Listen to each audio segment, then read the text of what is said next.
Hi, Maddie, and all you other silly gooses out there. Guess what time it is? It's time for Grammy Gal's Goodnight Tales. And tonight, we're going to read Horton Hears a Boo, based on Dr. Suess's character, Horton, written by Wade Bradford. Are you ready?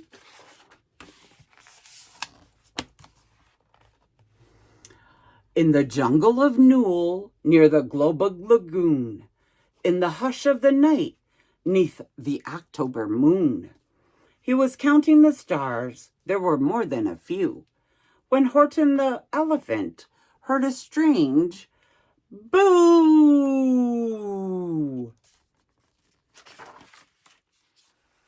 The sound startled Horton. It gave him a scare. He climbed up a tree and asked, "Who are you? Where?" Then his friend Kangaroo came hop-hopping along. "Well, hello up there, Horton. Is anything wrong?" And the young kangaroo in her pouch said, "Absurd," when Horton explained what it was he had heard. Then it happened again, a mysterious boo.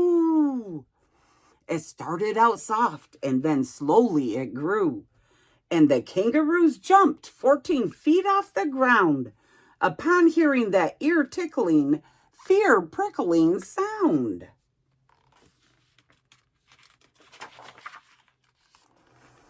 "Could that boo," whispered Horton, "be a blurb in the bog, or a triple-eyed bat flying out of the fog? Or perhaps it's a trick by the Wickersham brothers. Those three have been known to enjoy spooking others," said Kangaroo softly, still shaking in fear. "It's not us," said the monkeys. "We're hiding up here." "They're in the tree too."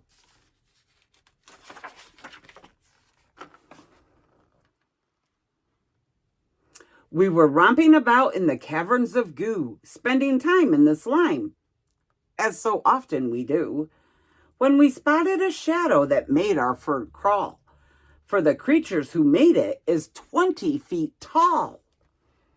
It had antlers and claws and 2 tails, maybe more. We had never seen anything like it before."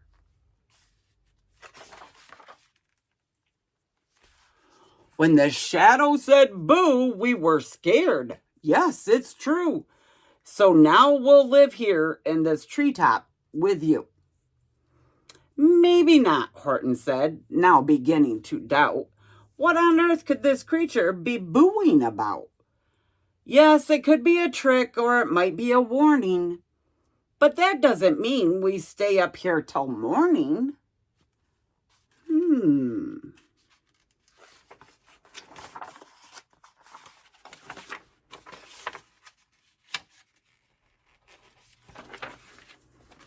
Time for a drink. Excuse me. It could be a creature from a faraway land. If we never find out, then we won't understand. Horton climbed down the tree and tiptoed to the cave, and his friends followed suit, trying hard to be brave.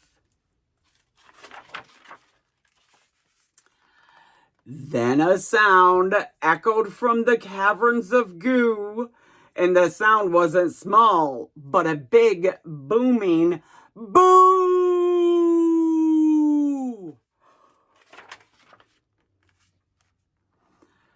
The young kangaroo quickly covered his ears, hugging Horton so tightly it brought him to tears.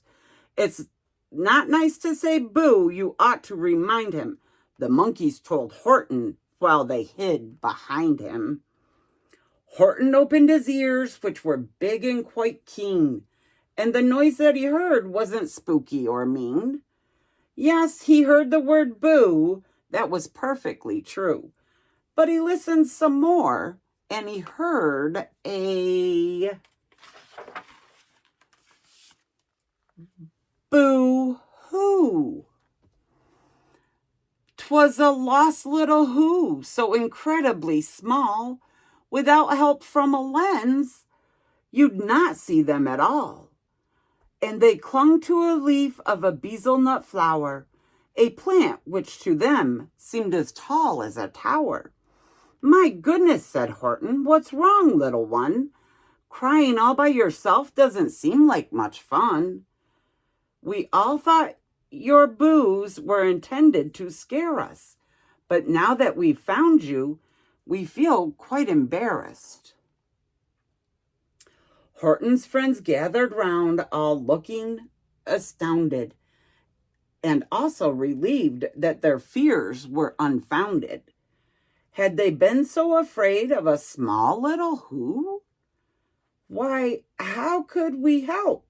Asked the young kangaroo.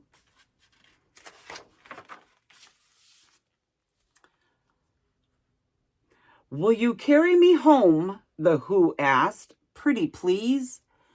I was whooshed from my house by a mouse with a sneeze. Then a breeze made it worse and the wind sent me flying. I crash landed here and I haven't stopped crying. If you bring me back home, my boo-hooing is over.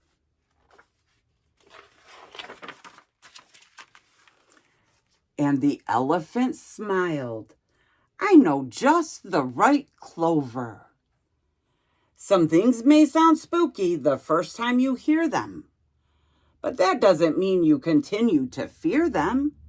If you listen to folks all the way to the end, you might meet a who becomes a new friend.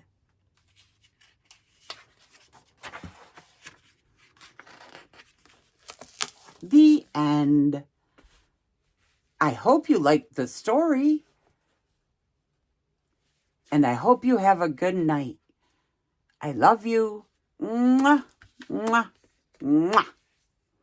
Night, night.